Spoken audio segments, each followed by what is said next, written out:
ఓం సాయిరామ్. బాబా భక్తులందరికీ కూడా నమస్కారం అండి.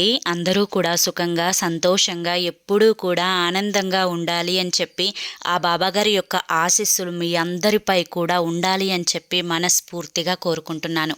ఈరోజు బాబాగారు అందించే సందేశం ఏంటి అంటే కనుక, తల్లి, ఇంకో 4 రోజుల్లో అంటే సరిగ్గా గురువారం రోజు నీ గుమ్మంలో ఒక వృద్ధుడు వచ్చి నిన్ను నెయ్యి ఇవ్వమని చెప్పి అడుగుతారు. కానీ నువ్వు తప్పకుండా ఎట్టి పరిస్థితులలోనూ ఇది వినవలసిన విషయమమ్మా అని చెప్పి ఏదో తెలియని సందేశాన్ని బాబాగారు మనకి అందించడానికి మన ముందుకు వచ్చారండి. మరి బాబాగారు ఏ సందేశం అందించినా కూడా అది మన భవిష్యత్తుకు పునాది అని చెప్పి మనందరికీ కూడా తెలిసిన విషయమే కదా. మరి ఎవరికైతే బాబాగారి మీద నమ్మకం ఉంటుందో వారందరూ ఈ వీడియోకి ఒక చిన్న లైక్ ఇవ్వండి. దానికంటే ముందు చాలామంది కూడా గురువుగారి గురించి అడుగుతున్నారండి. ఎంతోమంది సమస్యలకు చక్కటి పరిష్కారాన్ని చూపి ఎంతోమంది జీవితాలలో సంతోషాన్ని నింపిన గురువుగారండి ఈయన. శ్రీ షిరిడి సాయిబాబా ఆశీస్సులతో జ్యోతిష్యం చెప్పబడును. గురూజీ శివరామరాజు గారు. Phone number 9959422552. మీరు ఇప్పటి వరకు ఎన్నో జ్యోతిష్యాలు చెప్పించుకొని మీరు కోరిన మార్పులు జరగలేదని చెప్పి ఇబ్బంది పడి ఉంటారు. ఇదే ఆఖరి అవకాశం అన్నట్లుగా ఒక్కసారైనా ఈ గురువుగారికి కాంటాక్ట్ అయ్యి చూడండి. మీ సమస్యలు ఏవైతే ఉన్నాయో, ప్రేమ, పెళ్ళి, ఉద్యోగం, రాజకీయం, సంతానం లేక ఇబ్బంది పడుతున్నా, భార్యాభర్తల మధ్య గొడవలున్నా, అప్పుల సమస్యలున్నా, శత్రువుల సమస్యలున్నా, మీ యొక్క సమస్యలు గురువుగారికి వివరించి చెప్పినట్లయితే వాటికి తగిన పూజలు చేసి మీకు 9 రోజుల్లోనే గురువుగారు పరిష్కారాన్ని చూపిస్తారు. గురువుగారు చెప్పింది చెప్పినట్లు 100కు 1000% జరుగుతుందండి. నమ్మకమైన గురువుగారు. తప్పకుండా కాంటాక్ట్ అవ్వండి. ఇక బాబాగారి యొక్క సందేశం విషయానికి వస్తే కనుక, తల్లి, ఇంకొక 4 రోజుల్లో నీ కష్టాలన్నింటికీ కూడా సెలవు చెప్పబోతున్నావు. నువ్వు ఆనందాలన్నీ కూడా పంచుకోవడానికి కేవలం 4 రోజులు సమయం మాత్రమే ఉంది. అసలు ఈ సమయం ఎప్పుడు వస్తుంది? ఈ సమయంలో నువ్వు చేయవలసిన పని ఏంటి? ఏ పని చేస్తే నీ సమస్యలు తీరతాయి? నీ యొక్క కష్టాలు గట్టెక్కి నువ్వు ఆనందంగా జీవితంలో సంతోషంగా మనశ్శాంతిగా నువ్వు ఈ జీవితాన్ని ఆస్వాదిస్తావు. అసలు ఈ సందేశంలో ఉండే ఆంతర్యం ఏంటి? ఇదంతా కూడా మీకు తెలియాలి అంటే స్వయంగా బాబాగారు చెప్పిన ఈ చిన్న కథని చక్కగా కళ్ళు మూసుకొని జాగ్రత్తగా వినండి. ఎందుకంటే బాబాగారు ఏది చెప్పినా కూడా అది మన భవిష్యత్తుకు పునాది కాబట్టి.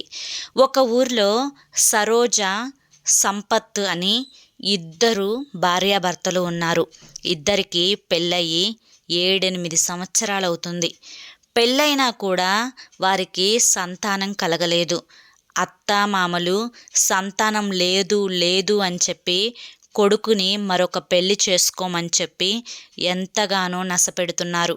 కానీ సరోజ చాలా మంచి అమ్మాయి, చాలా అమాయకురాలు. భర్తే ప్రాణంగా భావిస్తున్నది. భర్తకి కూడా సరోజ అంటే చాలా ఇష్టం. ఇక తనను వదిలిపెట్టాలి అనే ఆలోచనే సంపత్కి లేదు. అయితే ఇక ఇదే అదునుగా భావించి తోడుకోడలు, అత్త ఇద్దరూ కలిసి సరోజాను హింసించడం మొదలుపెట్టారు. హింసించడం అంటే కొట్టడమో తిట్టడమో కాదు.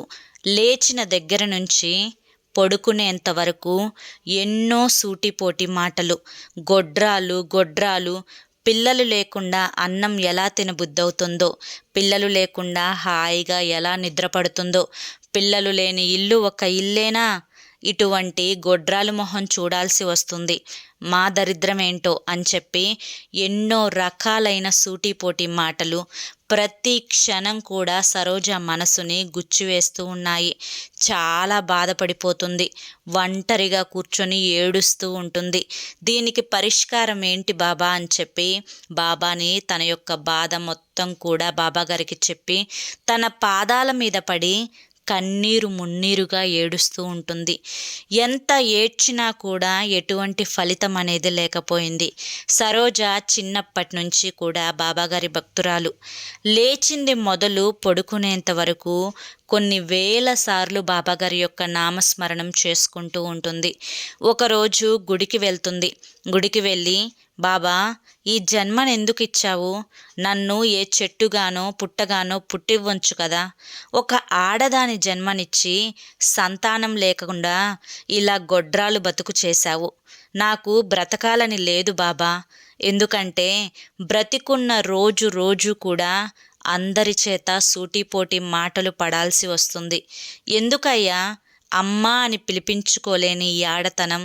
నన్ను నీ వద్దకు తీసుకెళ్ళిపో బాబా అని చెప్పి కన్నీరు మున్నీరుగా ఏడ్చి ఏడ్చి వెళ్ళిపోతుందన్నమాట. ఎంత ఏడ్చినా కూడా తనకి ఏ మాత్రం కూడా ఉపయోగం లేకుండా పోయింది. అయినా కూడా బాబాని మాత్రం వదలలేదు. అయితే ఒకరోజు తన అత్తగారి వైపు బంధువులు వచ్చి తనని ఒక శ్రీమంతం ఫంక్షన్కి ఆహ్వానిస్తారు. అయితే ఆహ్వానించింది వారే, కానీ అక్కడికి వెళ్ళిన తర్వాత అవమానించింది కూడా వారే. తనని అక్షింతలు వేయడానికి రమ్మని పిలిచినప్పుడు మరొకరు గొడ్రాలైన ఈవిడ చేత అక్షింతలు వేయిస్తే పుట్టబోయే బిడ్డకు ఏదన్నా ప్రమాదం జరగవచ్చు. ఇటువంటి నిండు గర్భిణి గొడ్రాలుగా మారిపోవచ్చు. తన యొక్క సంతానం అనేది పాడవకుండా ఉండాలి అంటే కనుక ఈ గొడ్రాలు చేత అక్షింతలు వేయించకపోవడమే మంచిది అని చెప్పి మరొకరు, అయ్యో గొడ్రాలిని ఎందుకు పిలిచారు ఈ శ్రీమంతానికి అని చెప్పి మరొకరు, ఇంకొకరు పెళ్ళై ఎన్ని సంవత్సరాలైందమ్మా? 7 ఏళ్ళయిందా? అయ్యో నీకు సంతానం లేదా అని బాధపడుతూ నటిస్తున్న వారు మరొకరు. ఇలా ఎన్నో అవమానాలు ఆ యొక్క ఫంక్షన్లో, ఆ యొక్క వేడుకలో తను ఎదుర్కొందనమాట. ఇంటికి వచ్చి తన బాధనంతా కూడా భర్తకు చెప్పుకొని చాలా బాధపడింది. భర్త కూడా ఏం చేయాలో అర్థం కాక ఒకరోజు హాస్పిటల్కి తీసుకొని వెళ్తాడు. తనకి ఉన్న చిన్న చిన్న సమస్యల వల్ల గర్భం రావడం ఆలస్యం అవుతుంది. ఆ సమస్యలన్నీ కూడా తీరాలి అంటే కాస్తంత సమయం పడుతుంది. దానికి మీ యొక్క జాగ్రత్త కూడా అవసరమని చెప్పి డాక్టర్ చెప్తారు. డాక్టర్ చెప్పింది చెప్పినట్లు చేసినా కూడా ఇక మరో 2 ఏళ్ళు గడిచిపోతుంది. ఇప్పుడు తనకు పెళ్ళయి 9 సంవత్సరాలు అయిపోతుంది. అయినా కూడా తనకి సంతానమే కలగలేదు. ఒకరోజు అన్నం మానేసి బాబాగారి ముందే కూర్చొని ఏడుస్తూ, ఆ ఏడుపులో తనకు ఎలా నిద్ర పట్టిందో తనకి ఒక మైకం కమ్మినట్లుగా నిద్రపోతుంది.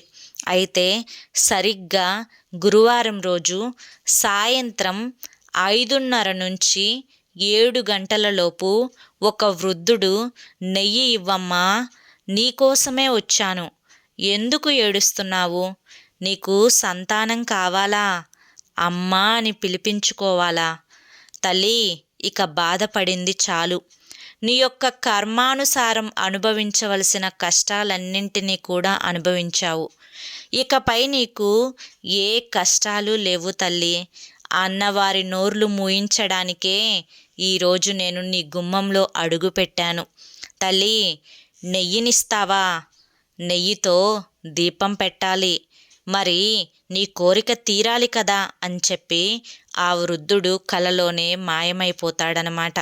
అయితే వెంటనే ఎవరో లేపినట్లుగా సరోజాకు మెలకువ వస్తుంది.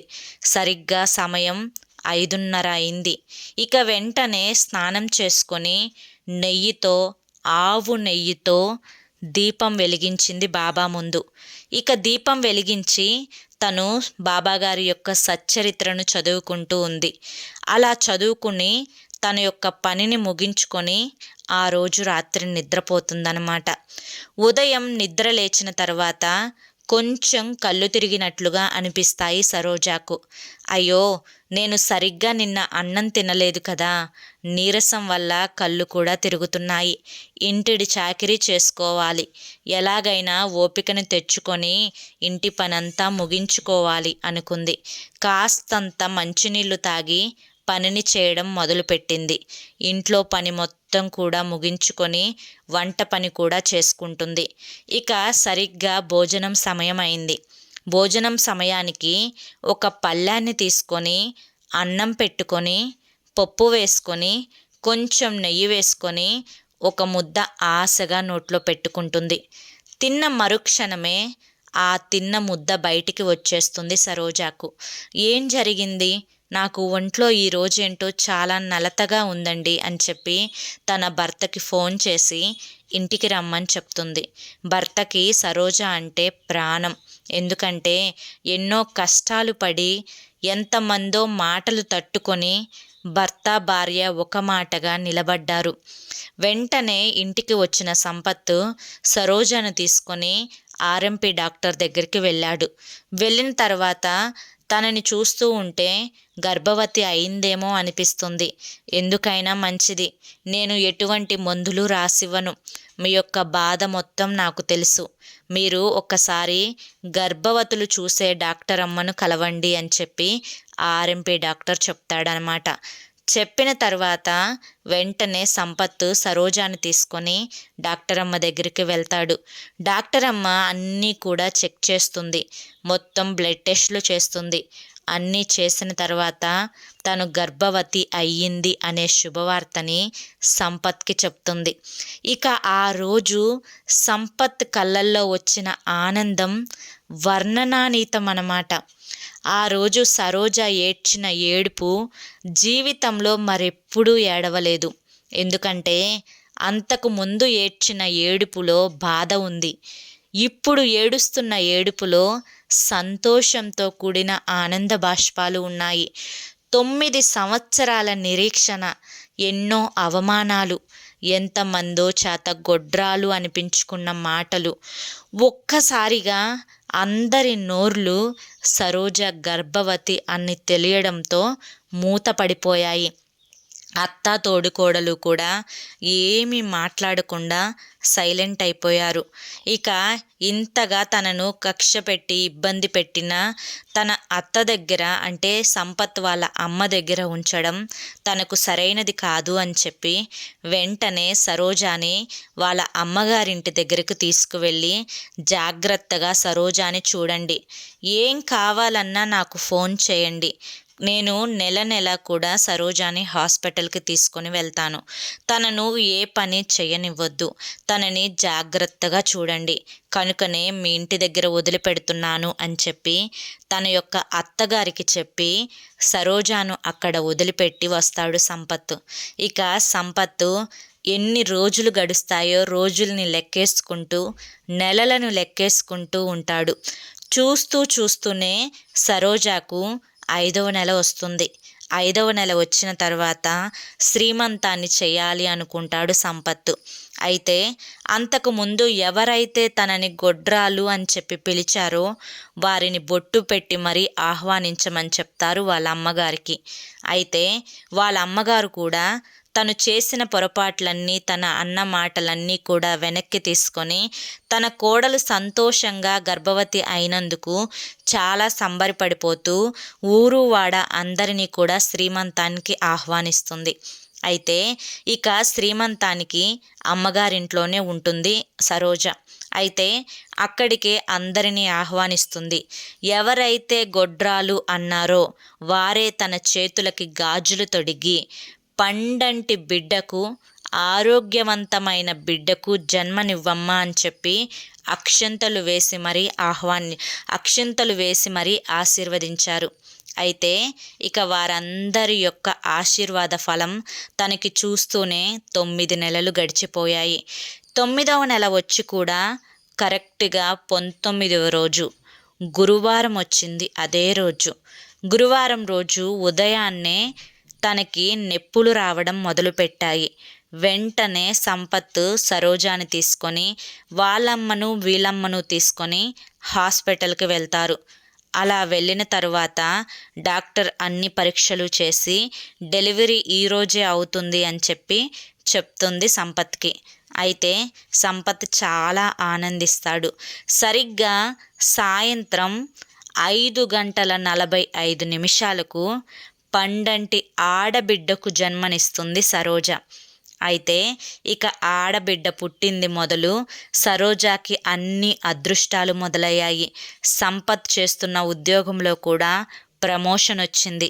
ఆ బిడ్డ చాలా చక్కటి అందమైన రూపం కలిగి ఉంది.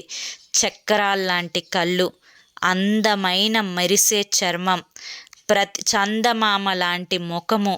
తను మాట్లాడితే చాలు ఎన్ని ముత్యాలు రాలుతాయో అన్నటువంటి మాట తీరు. తన యొక్క చిరునవ్వు చూస్తే చాలు బాధలన్నీ కూడా మర్చిపోతామేమో అన్నంత అందమైన మోము తనది. ఇక అందరూ కూడా ఆ బిడ్డను చాలా జాగ్రత్తగా చూసుకుంటూ వచ్చారు. ఆ బిడ్డ పుట్టిన వేళ విశేషమో అందరికీ కూడా జీవితాలు అనేవి మారిపోయాయి. ఒక చక్కటి సంతోషం అనేది ఆ ఇంట అడుగుపెట్టింది. బాబా నువ్వున్నావు అని చెప్పి నిరూపించుకున్నావయ్యా, నాకు పండంటి బిడ్డను ఇచ్చావు అని చెప్పి బాబాగారు పేరు కలిసి వచ్చేటట్లుగా తనకి సాయి లేఖ అని చెప్పి పేరు పెట్టింది. ఇక తన జీవితం కూడా చాలా చక్కగా ఉంది. బిడ్డ అన్నింటిలో కూడా చాలా చక్కగా మంచిగా మొదటి ర్యాంకులో పాస్ అవుతూ వచ్చేదన్నమాట. ఇక ఆ బిడ్డను చూసి తల్లిదండ్రులు చక్కగా మురిసిపోయేవారు. ఇది కదా బాబాగారి యొక్క అద్భుతం అంటే, ఇది కదా బాబాగారి యొక్క లీల అంటే, ఇది కదా బాబాగారి యొక్క మహత్యం అంటే. తల్లి, ఎందుకు ఈ కథ నేను నీకు చెప్పాను అంటే కనుక, సరిగ్గా గురువారం రోజు సాయంత్రం 5:30 నుంచి 6:30 వరకు, సరిగ్గా లేదంటే 7 గంటల లోపైనా సరే నువ్వు ఆవు నేతితో దీపం పెట్టి నీ కోరిక ఏదైతే ఉందో ఆ కోరికను నువ్వు నా ముందు పెట్టినట్లయితే తప్పకుండా నీ కోరిక ఎంత పెద్దదైనా కానీ నేను తీర్చడానికి ప్రయత్నిస్తాను. ఇక్కడ ప్రయత్నం అని ఎందుకన్నాను అంటే, ఇక్కడ సరోజాకి 9 సంవత్సరాలు బిడ్డను ఎందుకు ఇవ్వలేకపోయాను అంటే దానిలో కూడా ఆంతర్యం ఉంది. ఎవరి యొక్క కర్మఫలం వారు తప్పకుండా అనుభవించి తీరాలి.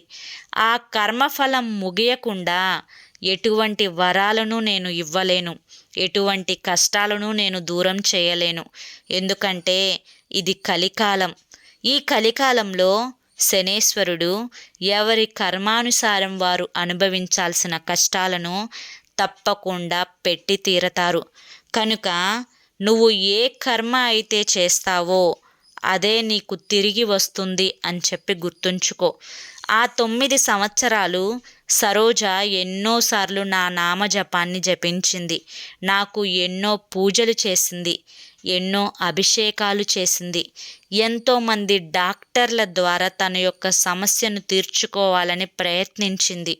కానీ నా పూజా ఫలితం తనకి దక్కలేదు, డాక్టర్లు చేసిన కృషి తనకి దక్కలేదు.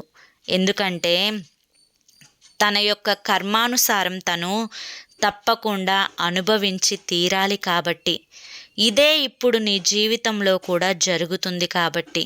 కనుక చాలాసార్లు నువ్వు నన్ను నిందించావు. బాబా, ఎప్పుడూ నీ నామస్మరాన్నే నేను జపిస్తూ ఉంటాను, నిత్యం నీకు పూజలు చేస్తూ ఉంటాను, ప్రతి గురువారం నీ యొక్క మందిరానికి వచ్చి నిన్ను దర్శించుకుంటూనే ఉంటున్నాను. అయినా కూడా ఎందుకు బాబా నాకు ఈ కష్టాలు అని చెప్పి అడుగుతూ ఉన్నావు కదా తల్లి. మరి కర్మఫలం 4 రోజుల్లో ముగిసిపోనుంది. నువ్వు పూజలు చేసినవి ఏవి కూడా వృధా కాలేదు. నీ బాబా నీతోనే ఉన్నాడు అని చెప్పి గురువారం సాయంత్రం నీకు తప్పకుండా అర్థమవుతుంది. కనుక నువ్వు దేనికోసం కంగారు పడాల్సిన అవసరం లేదు.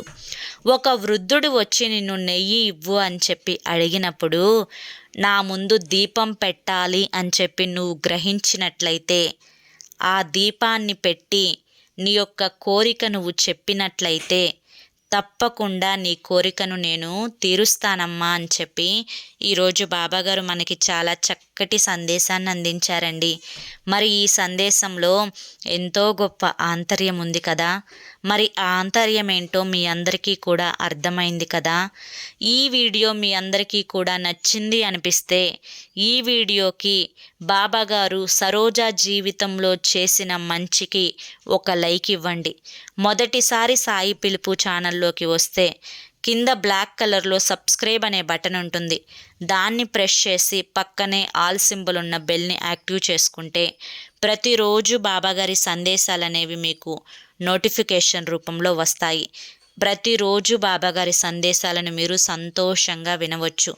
మీ నుంచి నేను కోరుకునేది ఒక చిన్న లైకు, ఒక సబ్స్క్రైబు మాత్రమే. కనుక సబ్స్క్రైబు, లైకు ఇచ్చి సపోర్ట్ చేయండి. రేపు మరొక మంచి సందేశంతో తప్పకుండా కలుసుకుందాం. అంతవరకు కూడా బాబా ఆశీస్సులు మీపై ఉండాలి అని చెప్పి మనస్ఫూర్తిగా కోరుకుంటూ సర్వేజన సుఖినో భవంతు.